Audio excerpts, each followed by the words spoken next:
Merci beaucoup, Mireille Clapeau. Merci Madame la Présidente. Donc Madame et Monsieur le rapporteur, chers collègues, merci pour vos travaux. Vous avez insisté sur la question démographique et si vous le permettez, je vais plutôt me placer du point de vue des droits et de la santé sexuelle et reproductive. Il y a une légère nuance. En octobre 2016, le gouvernement a publié la stratégie intitulée L'action extérieure de la France sur les enjeux de population, de droits et santé sexuelle et reproductive 2016-2020. Ce document constitue un réel progrès pour le positionnement de la France, mais aucun budget ne lui était associé. Seules 2 contributions financières ont été annoncées en la matière. Une de 10 millions d'euros pour le fonds français Muskoka. Donc je rappelle que ce fonds a été créé en 2010 lors du sommet du G8 à Muskoka. Il consistait en 500 millions d'euros additionnels sur 2011-2015. Il repose sur le travail conjoint de 4 agences onusiennes.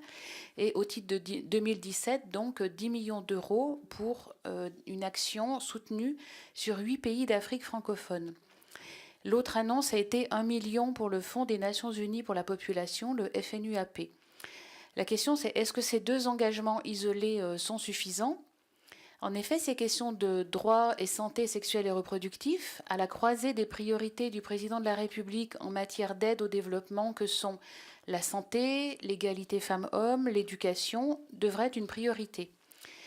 Alors, quelles sont les recommandations de votre rapport en la matière dans un contexte de raréfaction des financements au niveau français? Bonne question. Très bonne question. Disent-ils.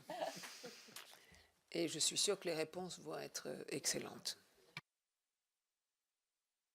Alors, Bérangère. déjà, il y a une chose que j'ai oublié de dire tout à l'heure et je le regrette, parce que nous avons mis un point d'honneur, Rodrigue et moi, à rendre le rapport disponible sur votre boîte mail le plus tôt possible. Parce que je souffre souvent de ça, c'est que quand on a à la lecture trop tardivement, c'est un peu difficile. Donc je me réjouis de voir qu'un certain nombre d'entre vous ont pu avoir le temps de le lire, même si c'était 3 jours, je crois, hein, c'est ça. Donc je voudrais remercier Jean Savoie pour ça, parce qu'on lui a mis la pression pour que les envois soient faits en temps et en heure.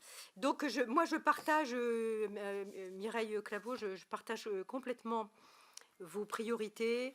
Je suis également passionnée par ces problématiques de droit à la santé et aux droits reproductifs, que l'égalité homme-femme. Et donc, on a évoqué tout à l'heure pour la problématique du Niger, que le Niger venait de sortir un décret par rapport au mariage précoce, forcé et précoce, qui vont retarder. Mais on a eu aussi, pendant nos auditions, une autre audition qui, moi, m'a un petit peu inquiétée. C'est celle de l'ambassadeur, du représentant de l'ambassadeur du Mali en France, parce qu'on lui a posé la question, mais quelle priorité vous donnez à ces droits, au contrôle de la natalité et au contrôle des naissances? Et il nous a répondu que c'était une richesse pour un pays d'avoir beaucoup d'enfants et que l'augmentation de la population, c'était formidable. Il n'y avait qu'à regarder la Chine, il n'y avait qu'à regarder l'Inde, et que pour lui, c'était vraiment la réussite de... Voilà. Donc évidemment, on a été respectueux avec ce monsieur. Mais moi, tous les deux, on ne partageait évidemment absolument pas cet avis. Mais comme je le disais tout à l'heure quand j'ai exposé ma partie, c'est des sujets qui sont très difficiles et c'est très compliqué d'imposer. Donc certains de nos interlocuteurs, notamment le dernier qui a écrit comment Stephen Smith, voilà, nous disait que on devrait. Alors lui, il dit d'ailleurs que l'aide publique au développement, tel que c'est fait, ça sert pas forcément, voilà. Mais il dit que le minimum serait qu'on fasse une aide liée, c'est-à-dire on impose que les pays développent, à leur manière, hein, développent des politiques de contrôle de la natalité pour aider les pays. Mais beaucoup de nos interlocuteurs, évidemment, n'étaient pas sur cette ligne-là. Mais je veux dire, le seul levier qu'on pourrait avoir pour dire qu'on impacte dans les pays, qu'on impacte leur politique, ça serait celui-ci. Sinon, on est quand même bien obligé de leur faire confiance. D'ailleurs, c'est leur demande. Quand on a rencontré les responsables du Niger, eux, ils disent aidez-nous, mais laissez-nous décider de nos priorités et de ce qu'on entend faire, qui est bien ou pas bien pour le pays.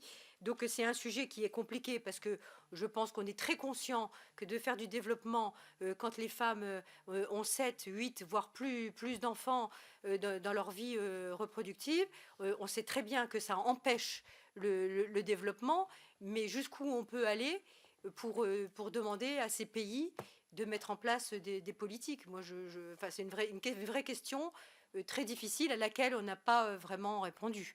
On a simplement évoqué dans nos propositions d'essayer de convaincre les chefs d'État et les gouvernements locaux qu'il y avait une urgence en fait à s'occuper de ces problématiques.